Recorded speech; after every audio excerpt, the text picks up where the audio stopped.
No dia 4 de outubro de 1967, uma pequena vila de pescadores, localizada no extremo sul da Nova Escócia, no Canadá, foi testemunha de um dos incidentes com objetos voadores não identificados mais conhecidos e bem documentados da história. O local se chama Shag Harbor, em homenagem a um pássaro da família dos corvos marinhos, e naquele fatídico dia, o pequeno vilarejo que até então havia sido deixado de fora dos mapas foi colocado sob os holofotes do mundo todo. Mesmo agora, mais de 50 anos depois, este acontecimento continua intrigando ufólogos, pesquisadores, historiadores, autoridades e entusiastas que enxergam em Shag Harbor uma das possíveis experiências extraterrestres mais notórias já registradas. Você aí, se interessa por esse assunto? Então fique conosco, porque no vídeo de hoje iremos te apresentar este caso com todos os detalhes que podemos coletar.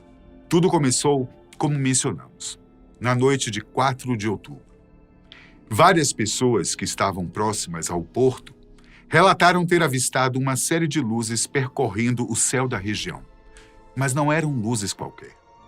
Elas eram bem definidas, alaranjadas, e passeavam de um lado para o outro de forma aparentemente organizada. As investigações apontam que foram mais de 30 testemunhas oculares, ou seja, não podemos inferir que foi uma simples coincidência. Junto com as luzes, as pessoas viram uma espécie de aeronave, um objeto robusto com cerca de 60 metros de comprimento e mais de 10 metros de altura. Para alguns, ela tinha um formato cilíndrico, similar a um charuto. Para outros, se parecia mais com uma cúpula. Tudo dependia da perspectiva de quem estava olhando. Mas o que todos concordavam era que ela emitia um som característico, baixo. E suas luzes piscavam de modo bastante peculiar.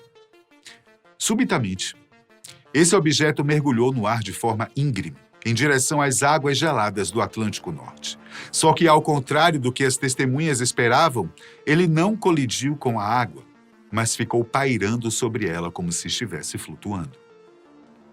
Apesar do estranhamento, um grupo de adolescentes que estava reunido no porto ligou para as autoridades, pois pensaram que se tratava de um acidente aéreo, algo do tipo, e as vítimas poderiam estar clamando por socorro.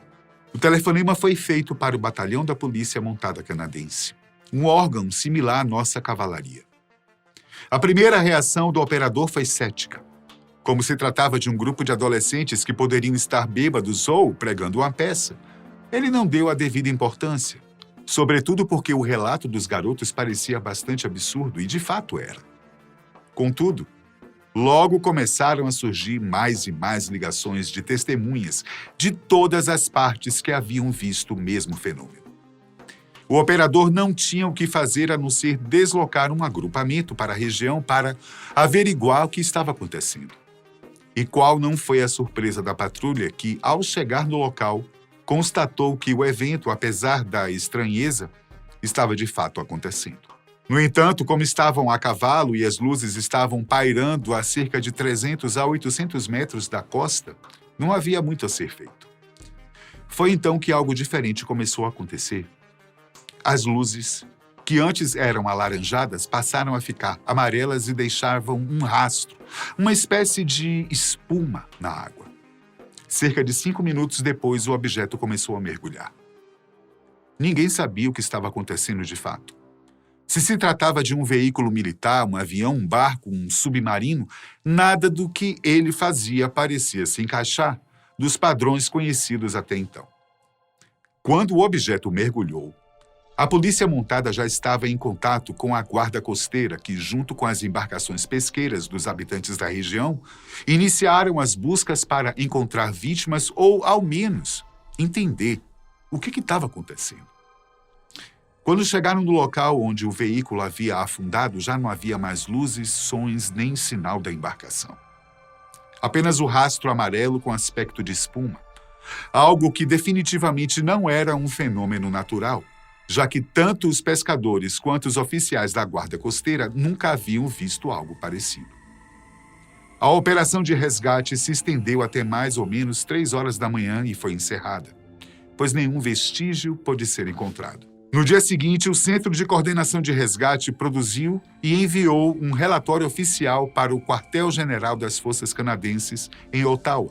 O documento indicava que algo havia caído nas águas da região de Sag Harbor, mas que nada havia sido encontrado e não se sabia a origem do objeto em questão. O órgão, então, enviou um destacamento com instrumentos de detecção avançada, além de mergulhadores altamente treinados da Marinha, mas infelizmente nada disso foi suficiente.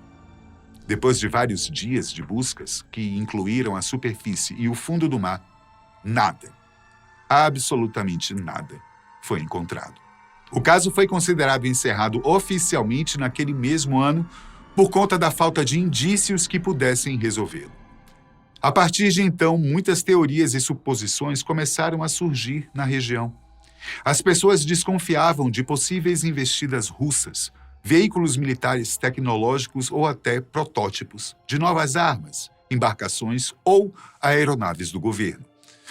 E não podemos esquecer que se tratava de um tempo complicado. A Guerra Fria estava em seu auge e os ânimos estavam exaltados por conta da divisão entre os blocos socialista e capitalista. Essa latência perdurou até o ano de 1993, quando o caso veio à tona novamente pelo esforço investigativo de alguns ufologistas. Eles conduziram entrevistas e coletaram depoimentos de inúmeras testemunhas.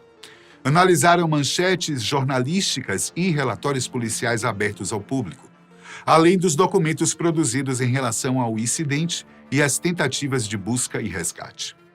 As descobertas feitas por eles foram surpreendentes. As averiguações apontaram que o incidente no porto, com o aparecimento das luzes e a queda do objeto no oceano, não foram as únicas manifestações estranhas, apenas o ápice, o desfecho delas.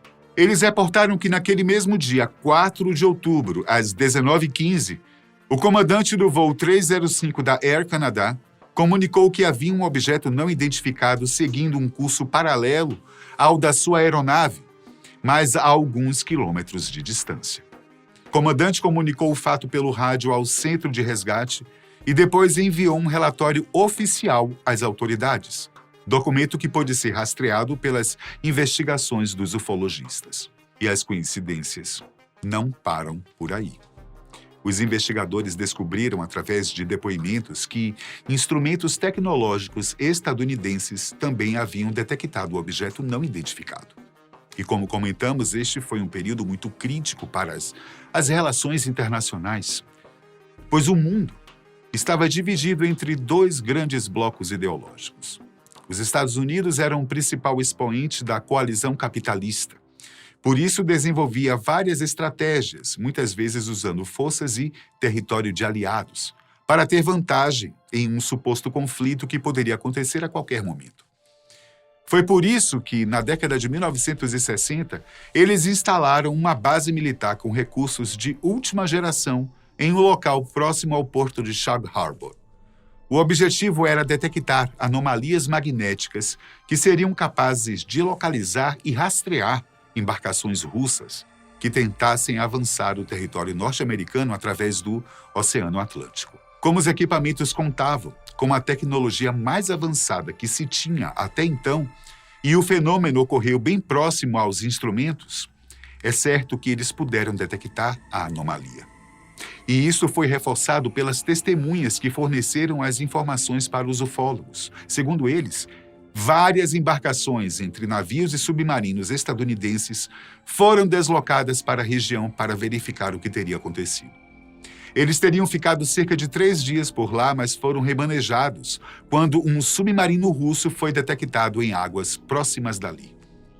Algumas partes destes relatos foram confirmadas pelo governo norte-americano, especialmente aquelas que tratavam sobre as investigações das embarcações inimigas. Mas eles mantiveram sigilo sobre o incidente com o OVNI, como era de se supor. Em 2009, a Sociedade de Investigação de Fenômenos Aéreos Incomuns do Canadá reabriu novamente o caso e conduziu novas investigações. De novo, muitas entrevistas foram feitas, depoimentos colhidos e documentos analisados, mas não chegaram a nenhuma conclusão definitiva, pelo menos não de forma oficial. fazendo com que o caso permanecesse como um grande mistério. O incidente mudou por completo a cultura local. Como dissemos no início do vídeo, Shag Harbor era apenas uma vila de pescadores que estava quase caindo no esquecimento. Porém, tudo mudou por conta do fenômeno. Hoje em dia, ela é uma parte importante não só da cultura, como da economia da região, pois movimenta o comércio e o turismo de curiosos e entusiastas que vão até lá para saber um pouco mais sobre o fato. Um museu foi criado para expor as principais evidências coletadas ao longo dos anos, que, como vimos, não são poucas. Além disso, existem eventos, feiras e exposições internacionalmente conhecidas que escolheram Shag Harbor para serem sediados. Como nunca foram encontradas provas físicas, o incidente permanece sendo um grande enigma. Muitos defendem se tratar apenas de fenômenos humanos comuns, apesar da estranheza dos fatos. Foi uma época bastante agitada, e praticamente tudo era válido para estar um passo à frente do adversário. Contudo, há quem diga que ainda hoje não existe nada produzido pelo ser humano capaz de explicar tudo o que foi visto e ouvido durante aquela noite. Segue o mistério. Eu fico por aqui. Até a próxima.